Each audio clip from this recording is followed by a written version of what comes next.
Kalau investasi itu kalau investasi ini. Tremor.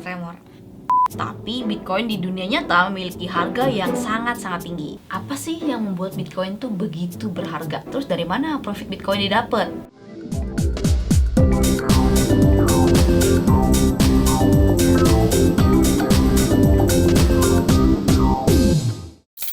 Kemajuan teknologi membuat segala aspek kehidupan ikut berubah. Salah satunya menyangkut urusan keuangan. Hal luar biasa yang hadir dari pesatnya teknologi adalah Bitcoin. Kalian tim si paham atau tim si baru tahu nih? Kalau tim baru tahu, maka ini saatnya kamu mengenal Bitcoin. Nah, buat kamu yang udah pernah dengar Bitcoin atau si paham, mari kita mengingat kembali sejarah dan fundamental Bitcoin. Di video kali ini akan mencoba pembahasan apa itu Bitcoin, mengapa Bitcoin berharga, dan seluruh hal yang perlu kamu tahu mengenai aset kripto yang paling terkenal ini. Udah siap? Mari kita mulai. Sebelumnya, aku mau kasih tahu kalau kita bakal ngadain giveaway yang caranya bakal dijelasin di video ini. Jadi, tonton sampai habis ya. Definisi Bitcoin ini banyak. Bitcoin bisa disebut mata uang digital, mata uang virtual, atau bisa disebut aset kripto. Gampangnya nih ya, Bitcoin adalah uang yang tidak bisa kita sentuh secara langsung seperti uang rupiah.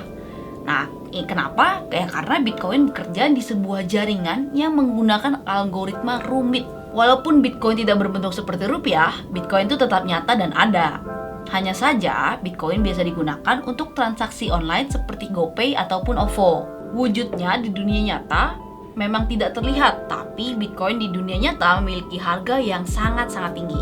Nah, secara sejarah nih, Bitcoin pernah menyentuh harga $20.000. Nah, kalau dirupiahkan itu seharga hampir 200-300 jutaan. Kedepannya, Bitcoin juga diprediksi akan memiliki nilai yang makin tinggi. Bitcoin atau bisa disingkat jadi BTC juga bisa menjadi alat transaksi di internet yang memudahkan orang untuk mengirim atau menerima uang melalui internet. Bahkan kepada seseorang yang tidak kita kenal atau kita tidak percaya, atau bahkan di luar negeri ya. Meski Bitcoin berbentuk virtual, tetapi ia tetap bisa dikonversi ke mata uang tradisional seperti dolar, rupiah, dan lainnya. Makanya, ketika kita mendapatkan kiriman Bitcoin, kita bisa menukarkannya menjadi rupiah dengan cara withdraw. Intinya nih ya, Bitcoin tuh bisa digunakan dalam kehidupan sehari-hari jika kita mengubahnya menjadi mata uang umum seperti rupiah. Ada yang tahu nggak nih kapan Bitcoin pertama kali dirilis? Yap, si paham benar, 2009. Bitcoin diperkenalkan pada tahun 2009 dalam white paper atau sebuah dokumen yang diterbitkan oleh programmer dengan nama samaran Satoshi Nakamoto. Di dalam dokumen itu, Bitcoin didefinisikan sebagai sistem pembayaran elektronik peer-to-peer. Maksudnya, Bitcoin ini bekerja di sebuah jaringan canggih yang tidak bisa diatur pemerintah atau lembaga manapun untuk mengontrol distribusi dan penerbitan Bitcoin. Nah, kalian pasti masih bingung nih, terus dari mana profit Bitcoin didapat? Biar gue jelasin ya. Jumlah Bitcoin tuh juga sudah ditetapkan, hanya ada 21 juta aja menurut white paper tersebut. Tidak lebih dan tidak kurang. Sehingga jumlahnya akan sangat langka dan makin mahal jika semua Bitcoin sudah berhasil dikeluarkan dan didistribusi. Yep, bener banget. Supply dan demand. Oke, sekarang gue mau jelasin nih beberapa perbedaan antara Bitcoin sama uang konvensional buat kalian yang masih bingung. Yang pertama, desentralisasi atau artinya tuh tidak terpusat. Jadi karakteristik utama Bitcoin adalah terdesentralisasi.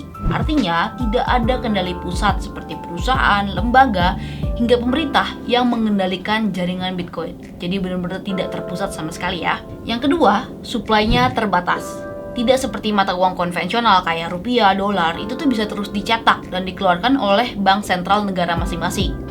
Total supply Bitcoin itu cuma ada 21 juta tok mentok, yang sepenuhnya dikontrol oleh algoritma yang mendasarinya. Jadi yang ngatur ini semua algoritma komputer.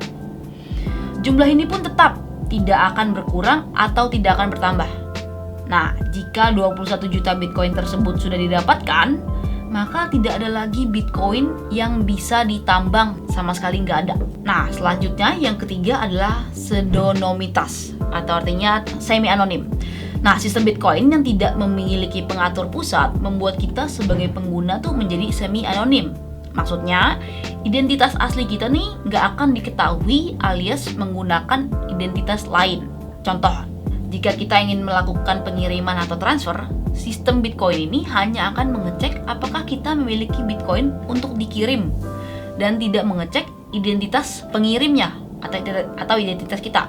Sehingga transaksi yang terjadi di dalam sistem itu bersifat pseudonim atau semi-anonim. Nah, yang keempat nih, kekal. Kenapa? Transaksi Bitcoin dan aset kripto yang lain tidak dapat dibatalkan. Jadi nih, sebelum transaksi pastikan semuanya benar, kayak alamat yang mau dikirim itu benar, jumlahnya benar gitu, karena transaksi tidak akan bisa dibatalkan. Jadi misalnya nggak kayak bank nih, kita salah transfer nanti kita bisa telepon CS banknya untuk Mbak cancel dong, nah gitu. Kalau di Bitcoin ini sama sekali nggak bisa, karena ya nggak ada yang bisa kita telepon, karena nggak ada mengatur pusatnya.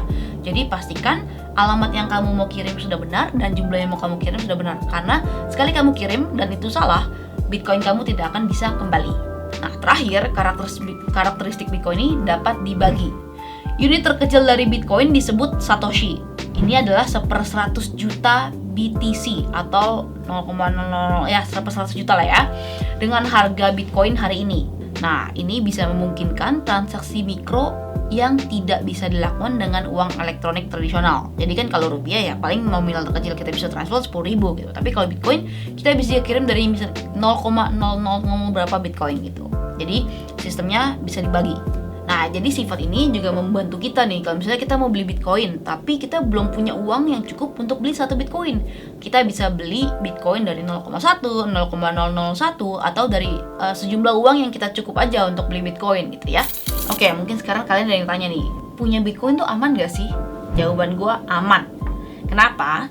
Karena seperti yang gue jelasin tadi, kita sendiri yang pegang kendali dan kelola akun kita sesuai keinginan. Jadi nggak ada sistem pusat yang mengontrol yang bisa pegang kendali atas Bitcoin kita. Itu pure 100% kita yang pegang.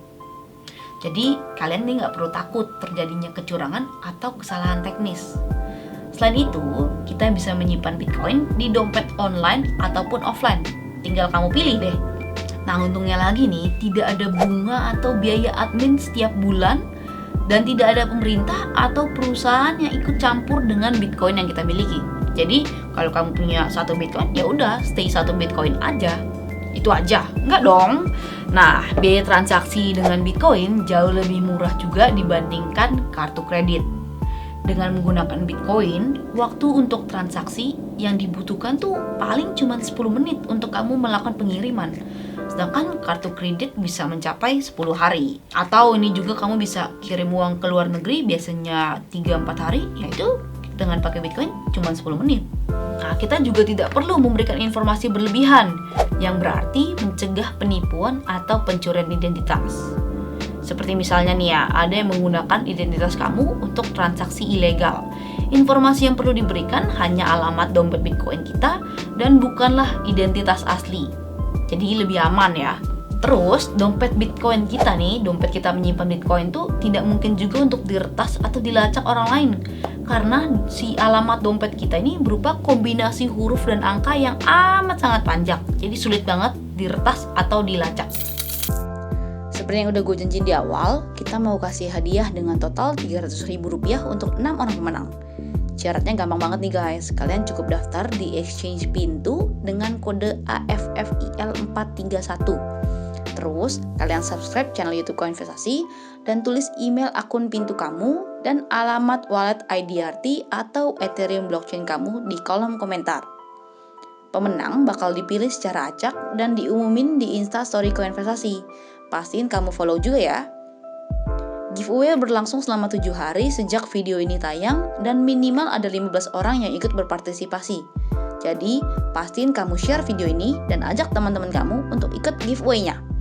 Tunggu apa lagi guys? Cepat ikutan ya. Sekarang gue akan bahas apa sih yang membuat Bitcoin tuh begitu berharga. Jawaban simpelnya ya, karena Bitcoin punya persediaan yang terbatas. Tidak seperti mata uang biasa yang persediaannya tuh tidak terbatas dan seringkali diproduksi ulang. Nah, hal tersebut yang membuat harga jual cryptocurrency pertama ini sangat mahal. Nah, karena jumlahnya terbatas ini, Bitcoin tuh sering disamakan dengan emas digital. Karena emas dan Bitcoin ini memiliki banyak karakteristik yang serupa ya. Selain sama-sama memiliki keterbatasan supply, keduanya sama-sama memiliki nilai yang diakui secara universal dan kerap mengalami kenaikan saat krisis ekonomi terjadi. Terus mungkin pertanyaan berikutnya, loh, terus kalau gitu kenapa naik turun? Pergerakan harga aset kripto ini disebabkan oleh beragam faktor, seperti terdapat keterbatasan likuiditas dalam pasar cryptocurrency. Nah, selain itu, perbedaan antara harga jual dan beli dalam pasar forex paling besar hanya sekitar beberapa sen, sedangkan dalam pasar cryptocurrency bisa mencapai beberapa dolar. Jadi beda jauh banget gitu.